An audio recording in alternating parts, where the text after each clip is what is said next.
Welcome back to the 5 Napkin Burger Beer and Bourbon Blog. We are the Happy Hour Guys. I'm Jimmy Ludwig. I am Mark Aldrich. This is Boston, baby.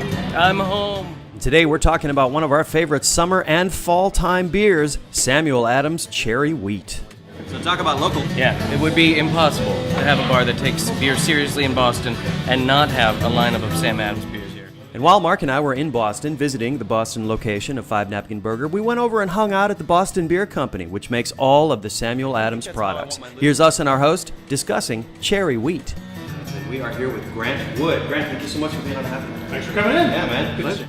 Cherry Wheat is actually one of the beers that have been around for a while for us. Little history on cherry is that it actually started as a summer seasonal, and people liked it so much back in 1999, I think, we went ahead and brought it out year round.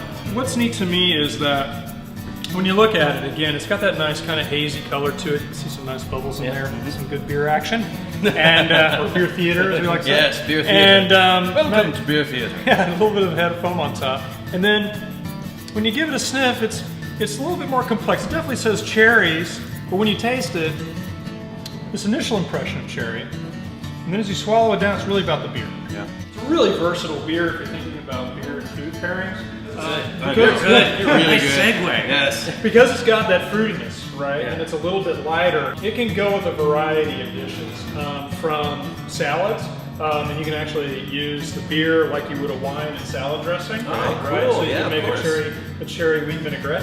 I've seen it used as a glaze on ribs, right? A lot of people don't think about it, but beer actually goes well with desserts.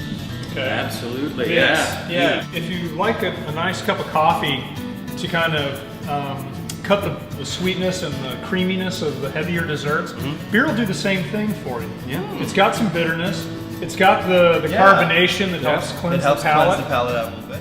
Whew! Well, I don't know if your mouth is watering, but mine is going crazy. I know Grant was leading towards dessert, but I really want to try this with the steak frites because there's a béarnaise sauce that they're using with the steak frites, and I want to see how those two things match up. Mark, what do you got? Kind of thinking along the same lines with this one because I'm going to pair it up with the original 5 Napkin Burger, thinking it pairs beautifully with the creamy Gruyere and the rosemary aioli. Two classics that really belong together. Not going to lie down and disappear in front of the pizza either. No. It's going to hold its own. Which is what I tend to do. I do that after I've eaten the pizza. Exactly. Yeah. And then the other thing, What? the other thing